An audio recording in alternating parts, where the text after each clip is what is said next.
내가 들었으므로 내 창자가 흔들렸고 그 목소리로 말미암아 내 입술이 떨렸도다. 무리가 우리를 치러 올라오는 환난 날을 내가 기다림으로 썩이는 것이 내 뼈에 들어왔으며 내 몸은 내 처소에서 떨리는도다. 비록 무화과 나무가 무성하지 못하며 포도나무에 열매가 없으며 감람나무에 소출이 없으며 밭에 먹을 것이 없으며 우리의 양이 없으며 외양간에 소가 없을지라도 나는 여호와로 말미암아 즐거워하며 나의 구원의 하나님으로 말미암아 기뻐하리로다. 주 여호와는 나의 힘이시라.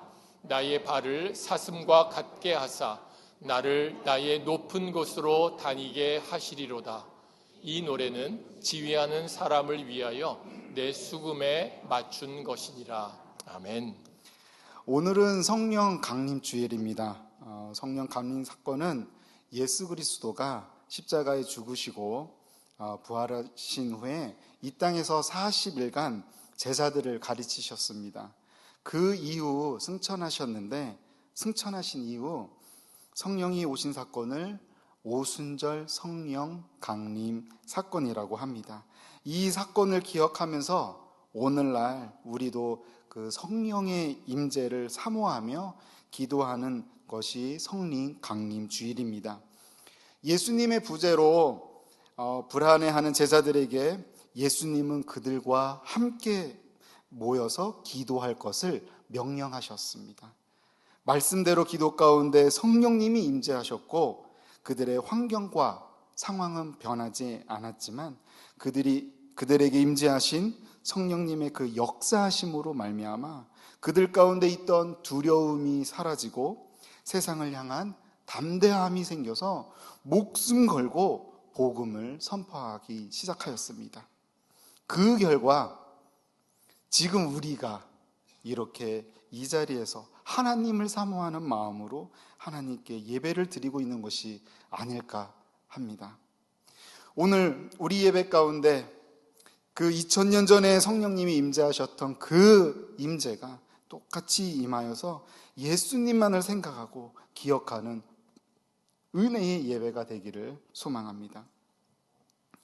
한국 예능 프로그램 중에 최강 야구라는 프로그램이 있었습니다. 이 프로그램은 프로에서 은퇴한 선수들이 모여서 아마추어 선수들하고 야구 시합을 하는 프로그램으로 많은 이들에게 사랑을 받았던 프로그램입니다. 그런데 시즌이 몇 해 지나가면서 방송사와 문제가 생겼고 얼마 전에 방송사 없이 프로그램 이름을 불꽃야구라고 이름을 새롭게 다시 시작하였습니다. 비록 공중파 그 방송사를 송출되지는 않았지만 이전보다 더 많은 관심과 그 사랑을 받은 프로그램이 되었습니다. 이 프로그램 PD가 새롭게 시즌을 준비하면서 이름을 불꽃야구라고 지은 그 이유와 포구를 선수들 앞에서 설명하는 것을 제가 보았는데요.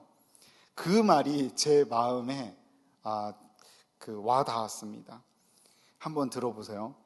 야구를 꿈꾸는 사람들, 야구를 좋아하는 사람들, 야구를 계속하고 싶은 사람들의 불씨를 일으켜 야구를 사랑하는 모든 이들의 불꽃을 일으키는 역할을 하고 싶다라는 포부를 밝혔습니다.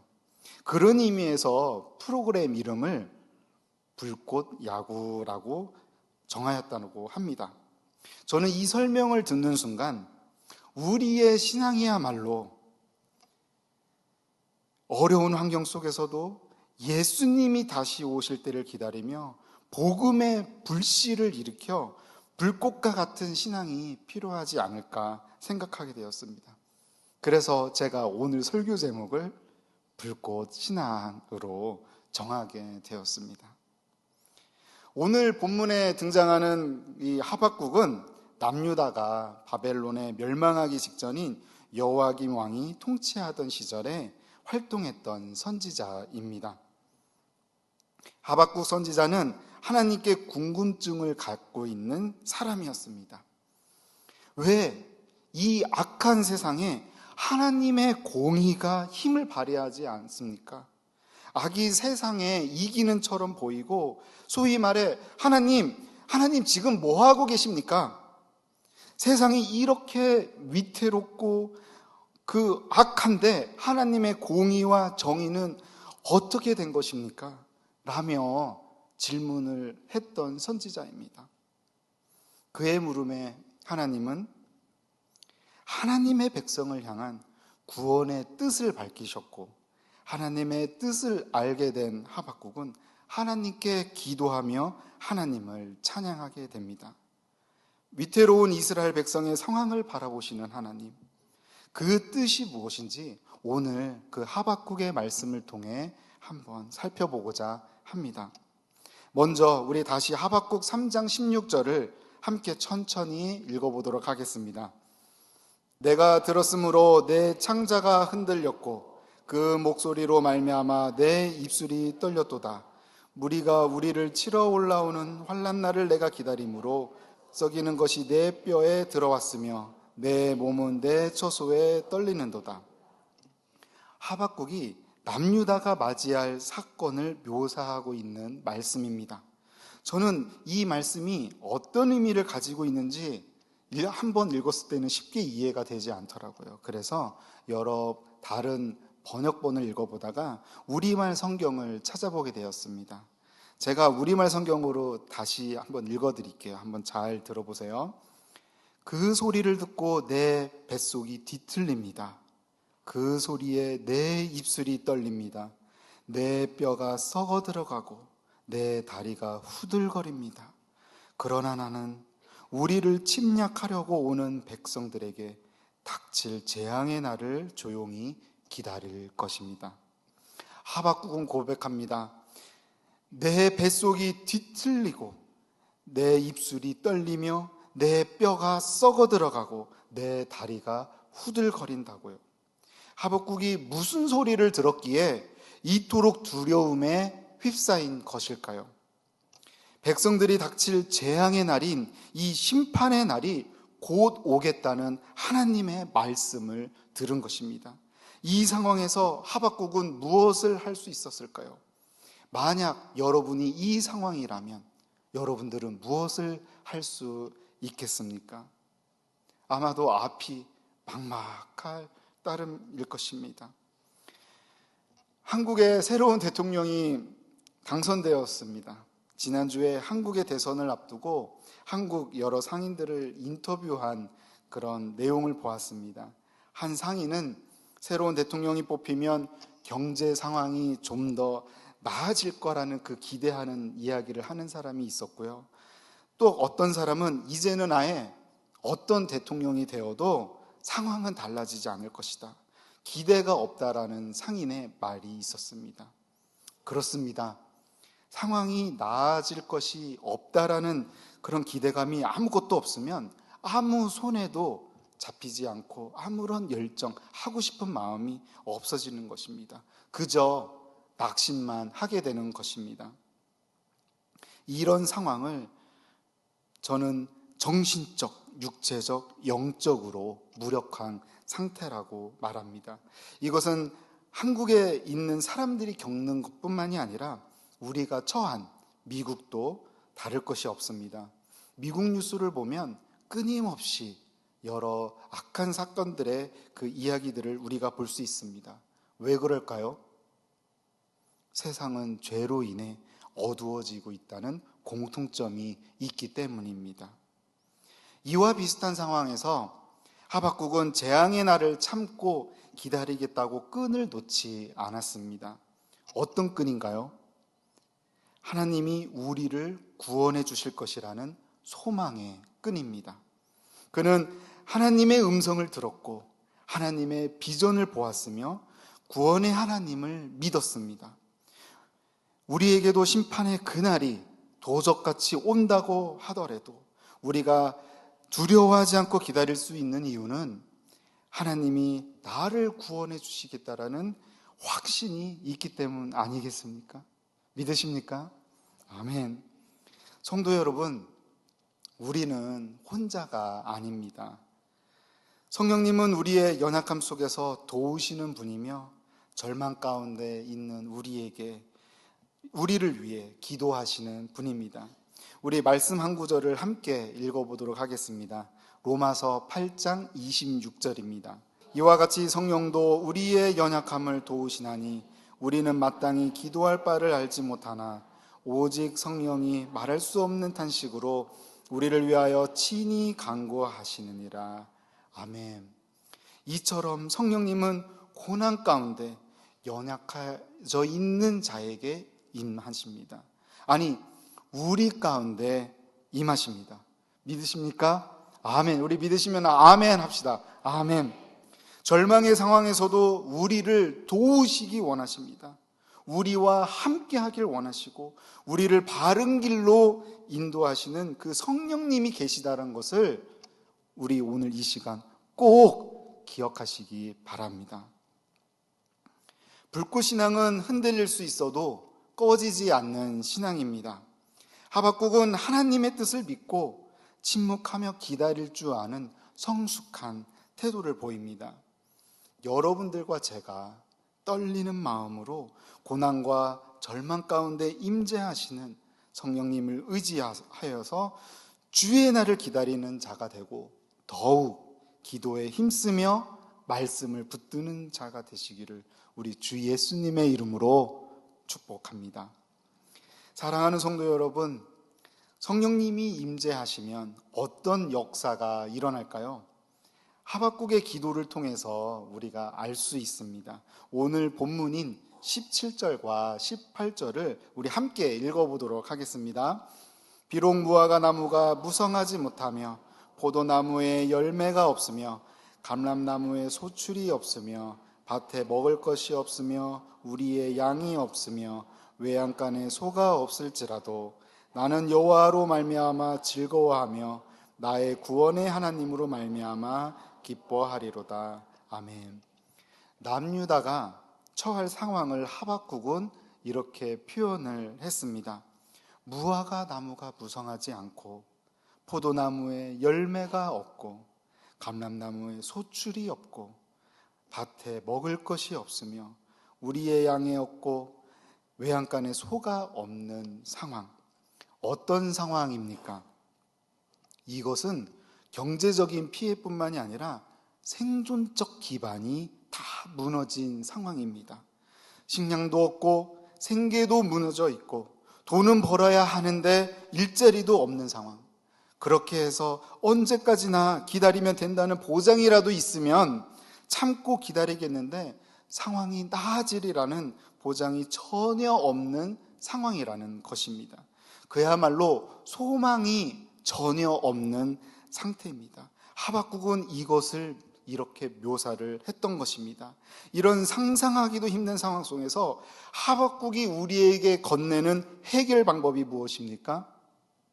18절에 그는 절망적인 상황에서 즐거워하겠다고 합니다.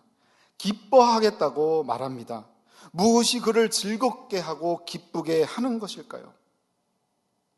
나의 구원의 하나님으로 말미암아 그렇게 할 수 있다는 것입니다. 우리 함께 한번 외쳐볼까요? 나의 구원의 하나님으로 말미암아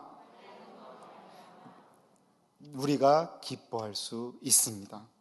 여러분, 만약 지금 미국 경기가 1929년 있었던 그 대공황과 비슷하거나 아니 더 심각한 위기가 온다고 우리 한번 상상을 해봅시다. 그래서 회사들이 파산을 하게 되고요.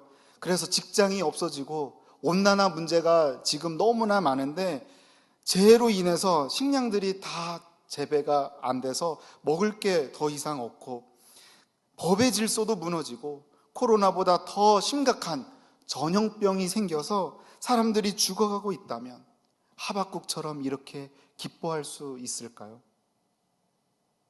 기뻐할 수 있을까요? 네, 기뻐해야죠. 즐거워해야죠. 왜죠? 우리에게는 성령님이 계시기 때문입니다.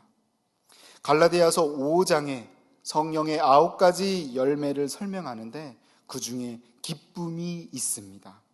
이 기쁨이란 원어의 그 카라의 의미는 기쁨과 즐거움도 있지만 기쁨의 근원이라는 의미를 함께 가지고 있습니다. 그렇다고 한다면 지금 이야기하고 있는 이 기쁨은 하나님의 은혜로 인한 기쁨일 것입니다. 그렇기에 하박국이 말한 나의 구원의 하나님으로 말미암아 기뻐하리라는 것은 같은 의미라고 할 수 있습니다. 여러분, 성령이 임하시면 환경이나 상황을 초월하는 기쁨이 있습니다.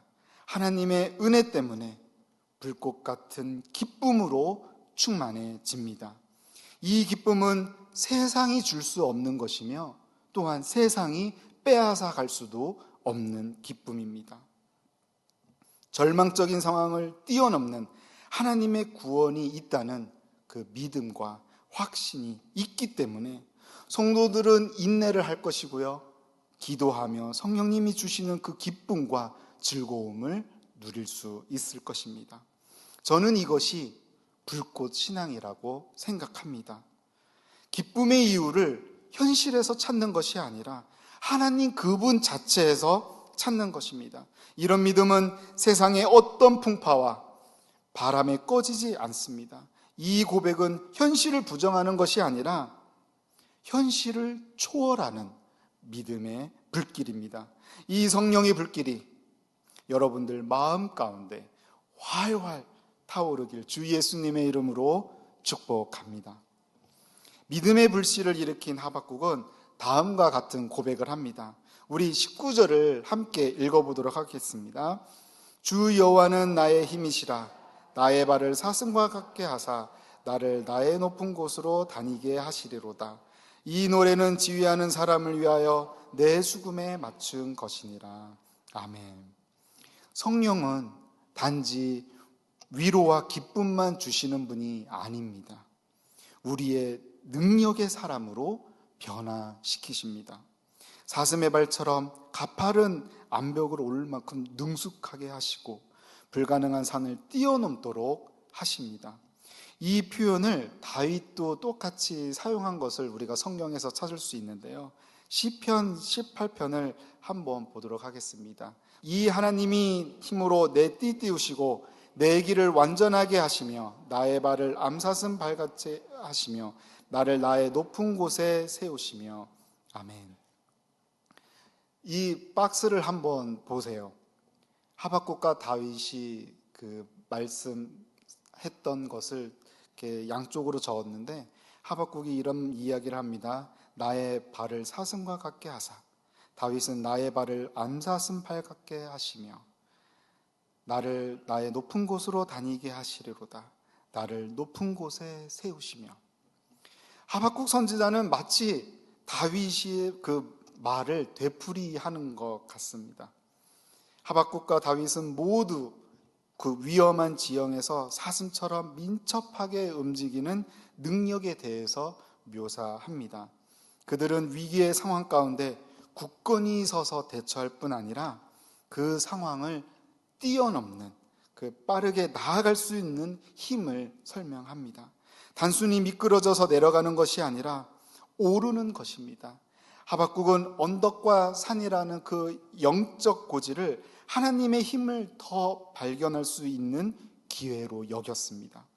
그는 앞에 놓인 오르막길을 볼 때 문제에 낙담하기보다는 오히려 거친 바위를 오를 것에 기뻐합니다. 이것이 어떻게 가능할까요? 내 안에 계신 하나님께서 주신 그 능력으로 가능하다라는 것입니다. 하나님은 내 안에 계셔서 성령을 통해 우리에게 불가능해 보이는 일들을 할 수 있는 힘을 주십니다. 하나님께서는 우리를 예비한 곳으로 인도하시고 하나님의 능력을 경험케 하십니다. 하박국은 결국 하나님에 의해 문제 가운데로 인도되었고 앞으로도 예비돼 높은 곳들이 놓여 있다는 것을 깨달으며 하나님을 찬양하게 되는 것입니다. 예수님께서 마지막으로 제자들에게 성령을 약속하시면서 이런 말씀을 하셨습니다. 오직 성령이 너희에게 임하시면 너희가 권능을 받고. 우리가 받은 이 권능은 하나님의 능력을 통한 능력입니다. 성령이 임하시면 고난을 넘어 높은 영적 고지로 우리를 이끌어 주십니다. 여러분, 잘 다시 한번 들어보세요. 내가 위대해지고 내가 대단해지는 것이 아닙니다. 우리에게 처한 상황이 갑자기 좋아질 수도 있겠지만 그렇지 않을 수도 있습니다. 상황이 변하지 않더라도 성령이 우리 가운데 임하시면 이 상황을 뛰어넘는 영적인 힘과 능력을 얻게 된다는 것이에요.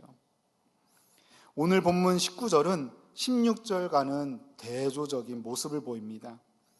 인간적인 안목으로 볼 때는 아무것도 할 수 없는 절망적인 상황이었지만 하나님의 구원을 바라보고 성령이 임재했을 때는 모든 상황이 절망이 아닌 승리로 변하게 된다라는 것입니다.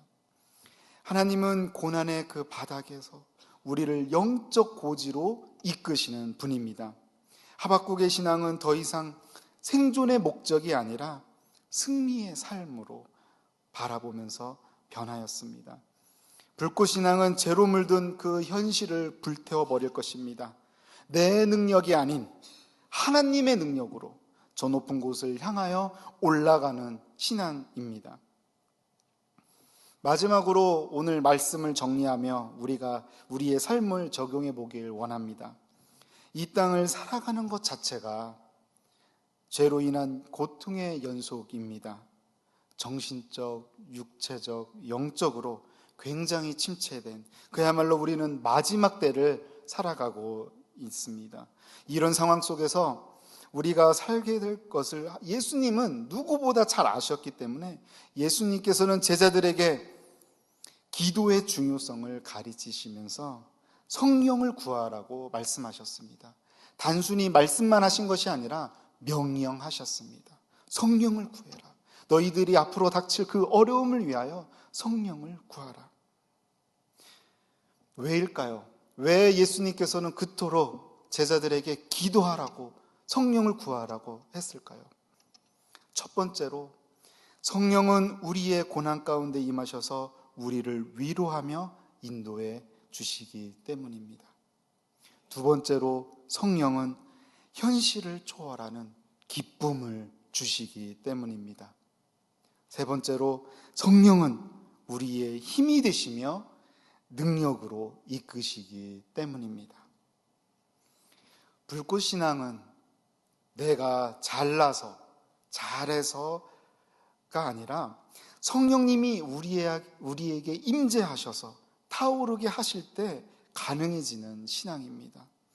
오순절 다락방에서 성도들이 함께 모여 성령을 임재하는 구하는 기도를 했습니다. 한 사람의 불씨는 작을지 모르지만 그 불씨들이 모여서 큰 불이 일어나고 성령의 바람이 강하게 불게 됩니다. 이 성령의 불은 연약함을 태우고 무기력을 이기게 하고 기쁨으로 타오르게 합니다. 성령의 불은 소망의 불꽃이자 생명의 불꽃입니다. 사랑하는 뉴비전 성도 여러분, 성령의 능력을 오늘 다시 경험하길 원하십니까?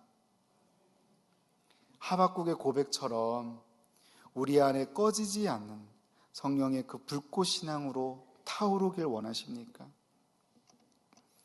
저는 지난 금요일 이 자리에 있었던 미스바 기도회도 그렇고 이미 우리 교회에 성령의 불꽃이 타고 있다고 확신합니다. 이 성령의 불꽃이 우리 교회를 넘어 여러분들의 가정에, 여러분들의 그 생업의 현장에, 삶 가운데 활활, 더욱더 활활 타오르기를 주 예수님의 이름으로 축복합니다. 이 시간 우리 함께 우리 말씀을 생각하면서 기도하는 시간을 가졌으면 좋겠습니다.